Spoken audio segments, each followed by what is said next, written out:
Hello friends. तो आज का थंबनेल एंड टाइटल देखकर आप समझ गए होंगे कि मैं किस बारे में बात करने वाला हूं। तो आज के इस वीडियो में मैं बात करूंगा यूके की स्टडी वर्सेस कनाडा की स्टडी। यूके की स्टडी के क्या बेनिफिट्स हैं, कनाडा की स्टडी के क्या बेनिफिट्स हैं, क्या दोनों में डिफरेंसेस हैं, आज इस टॉपिक पे पूरी डिटेल में बात करेंगे। तो बाय द वे आज का जो टॉपिक है वो कंप्लीटली रिसर्च है, कंप्लीटली सर्वे बेस्ड है। मैंने कई अपने दोस्तों से बात करी, कई वीडियोस देखे हैं एंड अपना खुद का भी एक्सपीरियंस बताऊंगा जो मैंने यूके में एजुकेशन ली है उसके बेस पर। तो ये कोई भी कॉमन वीडियो नहीं होने वाला है जो आपको हर दूसरा वीडियो इंटरनेट पे मिल जाएगा, यूट्यूब पे मिल जाएगा, जो अल्टीमेटली क्लाइमेट और ये सब डिफरेंसेस या वही सब चीजें मेजर करते रहते हैं। मैं यहाँ पे रियल डिफरेंस जो है वो आपके साथ डिस्कस करने वाला हूँ आज के वीडियो में। तो मेक श्योर कि आप इस वीडियो पे बने रहें एंड तक। एंड चलिए आज का वीडियो शुरू करने से पहले जो लोग मुझे नहीं जानते हैं उनके लिए मैं बता दूं, मेरा नाम है ईशान मलिक और मैं यहाँ पर यूके में स्टूडेंट्स की हेल्प के लिए वीडियोस बनाता हूँ और मेरी तरफ से हर तरह की कोशिश करता हूँ उनकी हेल्प करने की। तो आप में से जो लोग भी इस चैनल पर पहली बार आए प्लीज सब्सक्राइब द चैनल। चलिए अब शुरू करते हैं आज का वीडियो। तो सबसे पहला अगर मैं यहाँ पर बात करूं कि जो भी डिफरेंस है दोनों कंट्री के बीच की, सबसे पहली डिफरेंस है कि अगर क्वालिटी ऑफ एजुकेशन की अगर बात करूं तो यहां पर मैं कहूंगा कि यूके का थोड़ा एडवांटेज रहता है।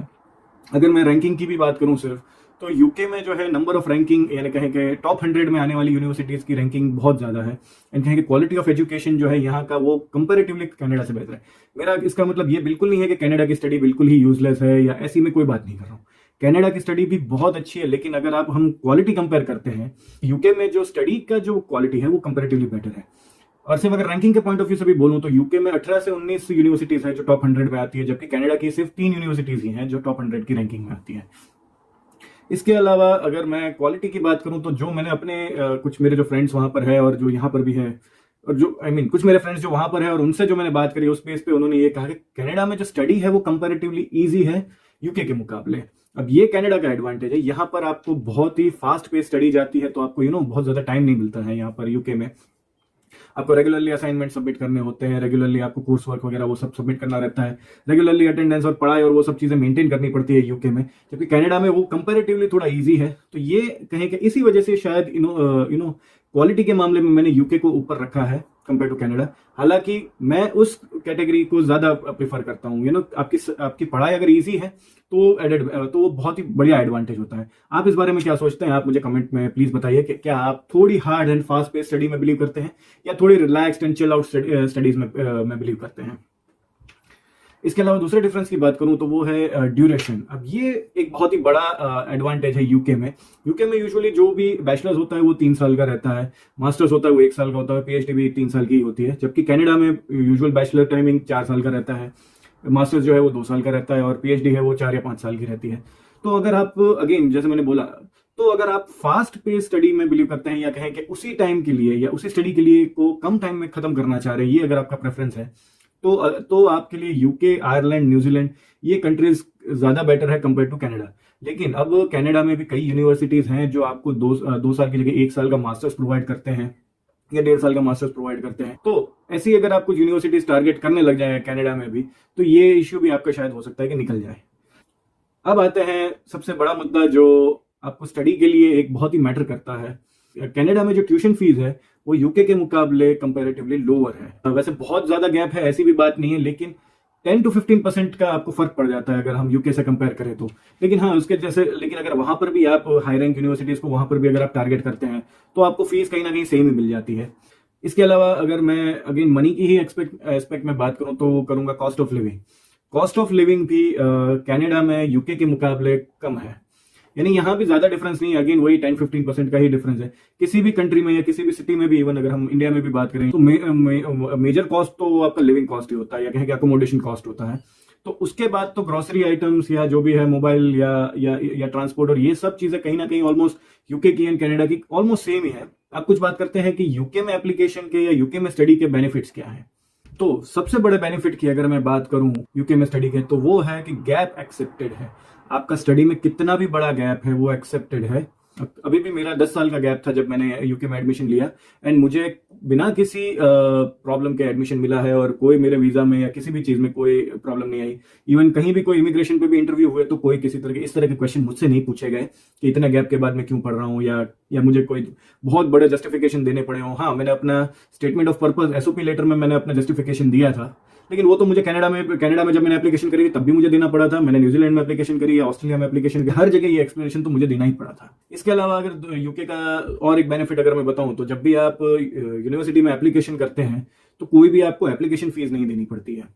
ज्यादातर यूनिवर्सिटीज में एप्लीकेशन फ्री होता है एप्लीकेशन, एंड जो भी टॉप यूनिवर्सिटीज हैं, जो भी टॉप 5 में आती है, यानी यूके की भी जो रैंकिंग है यूनिवर्सिटीज की, उसमें जो टॉप 5 में आती है उनमें कहीं ना कहीं थोड़ी बहुत फीस लेते हैं ये लोग, 100 पाउंड जितनी ले लेते हैं ये लोग, 100 to 150 पाउंड के बीच में रहती है एप्लीकेशन फीस। लेकिन वो भी यानी ऑक्सफोर्ड या हार्वर्ड और इन सब यूनिवर्सिटीज में अगर आप अप्लाई कर रहे हैं तो वहां पर लगती है।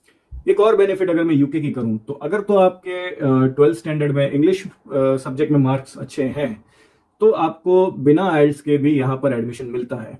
अगर आप कनाडा में एडमिशन लेना चाह रहे हैं तो आपको मिनिमम 6 या 6.5 बैंड्स लाने पड़ते हैं, जो कई स्टूडेंट्स के लिए एक स्ट्रगल होता है, कई स्टूडेंट्स के लिए लाना मुश्किल होता है। वो स्ट्रगल आपकी जो है वो यूके में नहीं रहती। अगर आपके एजुकेशन बोर्ड की जो भी आपने 12th एग्जाम करी, चाहे सीबीएसई करी या लोकल बोर्ड से अगर आपने पास करी, तो अगर आपके 60 के ऊपर मार्क्स है, 60-65 के ऊपर, तो आपको आइल्स की रिक्वायरमेंट नहीं रहती है। इसके अलावा अगर बात करी जाए तो यहाँ पर आपका जो वीजा प्रोसेस है ना, वो कनाडा के मुकाबले बहुत फास्ट होता है। I mean with in a month आपको डिसीजन भी आ जाता है और मोस्ट प्रोबेबली वो पॉजिटिव ही आता है। आजकल खैर सुनने में आ रहा है कि यूके भी वीजा कैंसिल करता है, लेकिन वो तभी करता है कि जब आपने कोई फ्रॉड डॉक्यूमेंट लगाया है या कुछ ऐसा कोई डॉक्यूमेंट मिसिंग हो गया है या कुछ ऐसा कोई आपके डॉक्यूमेंट्स में झोल निकलता है, तभी आपका वीजा रिजेक्शन के चांसेस होते हैं। बट कनाडा में ऐसा सुना है और मैंने कुछ एजेंट से बात करी है वहां पर, तो वो लोग बोलते भी हैं कि एक तो आपका इंटरव्यू होगा, उसके बाद वीजा ऑफिसर डिसाइड करेगा कि आपको वीजा देना है, अलाउ करना है या नहीं करना है। तो खैर ये तो अगर मैं इस पे अगर बोलूं कि वीजा ऑफिसर का उस दिन मूड खराब रहा, अपनी बीवी से झगड़ा करके बैठा है या कुछ भी उसके साथ मूड उसका किसी भी रीजन से खराब है और आप फंस गए उसके इंटरव्यू में, तो आपका तो वीजा तुरंत कैंसिल होना है। और उसके अलावा भी अगर कनाडा वीजा की बात करी जाए तो यूजुअली 2 से 3 महीने का टाइम लगता है। अगेन ये जो मैंने एजेंट के साथ मैंने बातें करी हैं या जो मैंने उनके या स्टूडेंट्स के कुछ एक्सपीरियंसेस हैं उनसे जो मैंने बात सुनी है, मैं उसके बेस पे बता रहा हूँ। लेकिन यूजुअली 45 डेज to 90 डेज जितना लग सकता है आपका कनाडा की वीजा प्रोसेस में, जबकि यूके का 1 महीने के अंदर आपका वीजा की प्रोसेस खत्म हो जाती है। मैक्स टू मैक्स हुआ भी तो 40-45 दिन। अब मैं यहाँ पे कुछ बात करता हूँ कनाडा में बेनिफिट की। सबसे बड़ी बात है कि कनाडा है वो रीजन में बहुत ही बड़ा है। अगर हम यूके को कंपेयर करें तो यूके तो एक समुंदर से घिरा हुआ एक आइलैंड ही आप समझ लो। अगर हम एरिया वाइज पकड़े तो एक छोटा सा टापू है और वहां पर एक कंट्री बन गई है, जबकि कनाडा जो है वो एरिया वाइज बहुत ही बड़ा है एंड उनकी पॉपुलेशन जो है वो बहुत कम है उनके एरिया के मुताबिक। जबकि यूके में उल्टा है, उनका एरिया छोटा है लेकिन उनकी पॉपुलेशन उतनी ही ज्यादा है। आई मीन उतनी इनफ है। ये लोग ज्यादा इसीलिए इमिग्रेशन के या इस तरह की जो स्कीम्स है वो यूके इसलिए अनाउंस नहीं करता क्योंकि इनके पास अपनी ही बस्ती पहले से बहुत है एंड ज्यादा ये लोग बसा भी नहीं सकते लोगों को। शायद ये भी एक वन ऑफ द रीजन है कि इन्होंने ब्रेक्सिट किया और यूरोपियंस को निकाला। इस कंपैरिजन में अगर मैं बोलूं तो कनाडा आपके लिए इन अ लॉन्ग रन अगर मैं बोलूं तो आपके लिए बहुत बेनिफिशियल हो सकता है कि हाँ, वहां पर अगर आपको एक बार जॉब मिली तो आपके निकाले जाने के चांसेस कंपैरेटिवली कम रहते हैं क्योंकि उनके पास पॉपुलेशन की बहुत कमी है और वो इतना शायद अफोर्ड नहीं कर सकते कि मैन पावर उनकी चली जाए। दूसरा बेनिफिट कनाडा में स्टडी का, वहां पर बरसों से 1 साल की स्टडी को भी कहें कि उसके भी बेनिफिट आपको हमेशा से मिलते हैं। लेकिन कनाडा जो है वो मास्टर डिग्री पे नहीं, पीजी डिप्लोमा पे चलता है। तो अगर तो आपका स्टडी गैप बहुत ज्यादा नहीं है, अगर आपका 2-3 साल का ही गैप है स्टडी में, तो कनाडा में तो ये प्रेफर किया जाता है कि आप 1 साल का पीजी डिप्लोमा ही करिए क्योंकि पीजी डिप्लोमा जो है कनाडा के वो जॉब स्पेसिफिक डिजाइन किए जाते हैं। तो अगर मैं अगेन यहाँ पे रैंकिंग की बात करूँ यूके और कनाडा की, तो तो कनाडा के जो पीजी डिप्लोमाज है इनकी रैंकिंग इन्होंने मार्क नहीं करी गई है। अगर ये लोग पीजी डिप्लोमाज को अगर कनाडा की या कहेंगे वर्ल्ड रैंकिंग में काउंट करते हैं अगर ये लोग, तो मैं डेफिनेटली मानता हूं कि पीजी डिप्लोमाज की जो क्वालिटी है वो कनाडा की बेस्ट आती है। और ये बोला जाता है कि 80% ऑफ द जॉब्स आपकी पीजी डिप्लोमा से कवर हो जाती है कनाडा में, आपको मास्टर डिग्री की जरूरत ही नहीं है। उल्टा कनाडा में ये बोला जाता है कि मास्टर डिग्री आपके फेवर में नहीं जाती है, आपके अगेंस्ट जाती है कहीं ना कहीं, क्योंकि उनका जो जॉब लेवल है वो मास्टर के लिए फिर आपको उनको एक सर्टेन लेवल की सैलरी देनी पड़ती है। उस कंट्री का जो स्ट्रक्चर है वो इस तरह से डिजाइन किया गया है। तो ये जो पीजी डिप्लोमा वाला जो कल्चर है कनाडा में, ये बहुत ही अच्छा है एंड कहें कि आपको जॉब मार्केट में आपको एस्टेब्लिश करने के लिए काफी रहता है। एंड पीजी डिप्लोमा के बाद भी आपको 1 साल का तो पोस्ट स्टडी वर्क वीजा वहां पर भी मिलता है अगर आप 1 साल का पीजी डिप्लोमा कर रहे हैं। तो अगर आप 2 साल का पीजी डिप्लोमा कर रहे हैं तो अगेन आपको 2 साल का वर्क परमिट मिलेगी वहां पर। तीसरी, आपको मल्टीपल टाइम्स वर्क वीजा मिल सकता है। यूके ने पीएसडब्ल्यू अनाउंस किया है, लेकिन ये आप पूरी जिंदगी में एक ही बार ले सकते हैं। लेकिन कनाडा में आपने जितनी भी बार स्टडी करी उसके तुरंत बाद आपको जो भी आपका पोस्ट स्टडी वर्क परमिट बनता होगा वो आप लेने के लिए एलिजिबल हैं। लेकिन यूके में अभी तक तो यही अनाउंस किया गया है कि आप जो पोस्ट स्टडी वर्क वीजा है वो टोटल एक ही बार ले सकते हैं।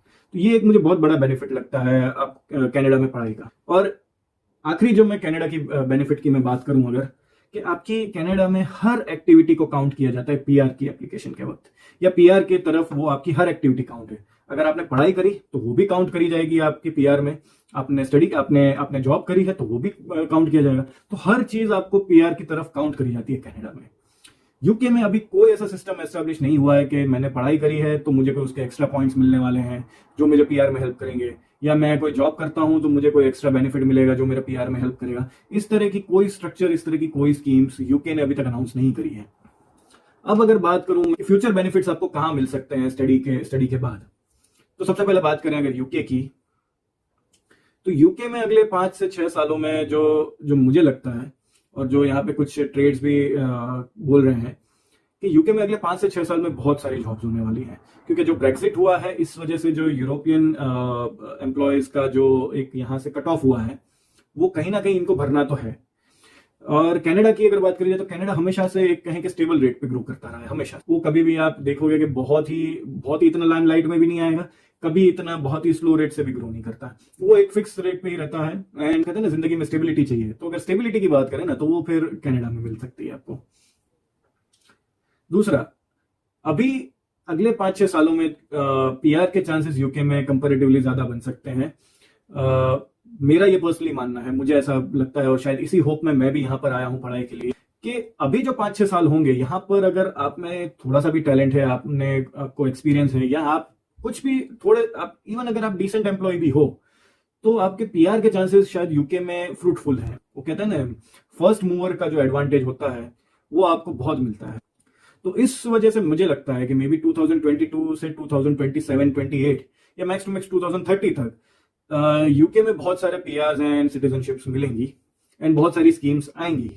अब बात करेंगे कि अगर आप कनाडा में स्टडी करते हैं तो कनाडा में फ्यूचर ऑप्शंस किस तरह के हो सकते हैं। कनाडा में जो एक सबसे अच्छी बात है कि वहां का जो इमिग्रेशन सिस्टम है वो बहुत ही फेयर है सबके लिए। एंड कनाडा जो है वो कहीं ना कहीं तो सबको पीआर देता ही है। हार्डली कुछ 10-15% लोग होंगे या 20% तक होंगे जो कनाडा में इमिग्रेशन नहीं ले पाते हैं या किसी भी रीजन से पीआर नहीं कर पाते हैं, लेकिन उनके पास बहुत ही एक फेयर इमिग्रेशन सिस्टम है एंड बहुत सारी स्कीम्स उनकी कनाडा में अवेलेबल होती है, सेटलमेंट की, पीआर की, और अगर आपको बिजनेस करना है। लेकिन अगर आप कनाडा यानी इन शॉर्ट अगर आप कनाडा में रुकना चाहते हैं लंबा, तो कुछ ना कुछ आपके लिए निकल आएगा। इसके अलावा जो मैंने बात करी अपने कुछ दोस्तों से एंड कुछ हमारे एजेंट से भी, कनाडा में अगर आपने लैंड किया है उसके ऑलमोस्ट ऑन एन एवरेज 3 से 5 साल के बीच में आपका पीआर हो जाता है। लेकिन अगर इसकी कंपैरिजन यूके में करें तो आपको पहले तो आप स्टडी करेंगे 1 साल, 2 साल, 3 साल, जितने भी आपका ड्यूरेशन है। उसके बाद अगर आप 2 साल के अंदर आपका एक तो पहले स्पॉन्सर्ड एम्प्लॉयमेंट ढूंढना पड़ेगी। स्पॉन्सर्ड आजकल बोल लेते हैं, स्किल्ड वर्कर वीजा आपको लेना पड़ेगा, और उस स्किल्ड वर्कर वीजा के अंदर आपको 5 साल काम करना है। उसके बाद आप एलिजिबल होते हैं पीआर के लिए, और उसके बाद आपको 6 से 8 महीने या 1 साल के अंदर पीआर मिलता है। तो ओवरऑल जो पीआर का जो प्रोसेस है ना यूके में वो बहुत लंबा है। और आखिरी बेनिफिट क्या कहें कि आखिरी जो अपॉर्चुनिटी आपको कनाडा में जो मिल सकती है, कनाडा लोग इस वजह से भी प्रेफर करते हैं कि वहां से यूएस जाने के चांसेस बहुत हैं। तो आप में से कोई भी आईटी प्रोफेशनल है या इस तरह की कोई डिजिटल जॉब करते हैं या कुछ भी ऐसी है जिसकी डिमांड यूएसए में ज्यादा है, तो आपको यूएसए में भी सेटलमेंट का एक ऑप्शन मिलता है, एटलीस्ट जॉब करने का ऑप्शन मिलता है। और आपको कनाडा पीआर हो जाता है या कनाडा सिटीजनशिप हो जाती है, फिर तो आपके लिए यूएस यानी इट्स अ केक वॉक। तो ये था मेरा overall comparison between UK study versus Canada study. और ये कुछ जो मेरे फाइंडिंग्स थे या मैंने जिन लोगों से बात करी उन्होंने मुझे बताया। इसके अलावा भी अगर आप लोग कुछ जानते हैं तो मुझे प्लीज कमेंट में बताइए। क्या आप इसमें कुछ ऐड कर सकते हैं तो आप प्लीज, क्या मैंने इसमें मिस कर दिया तो वो आप प्लीज मुझे कमेंट सेक्शन में बताइए।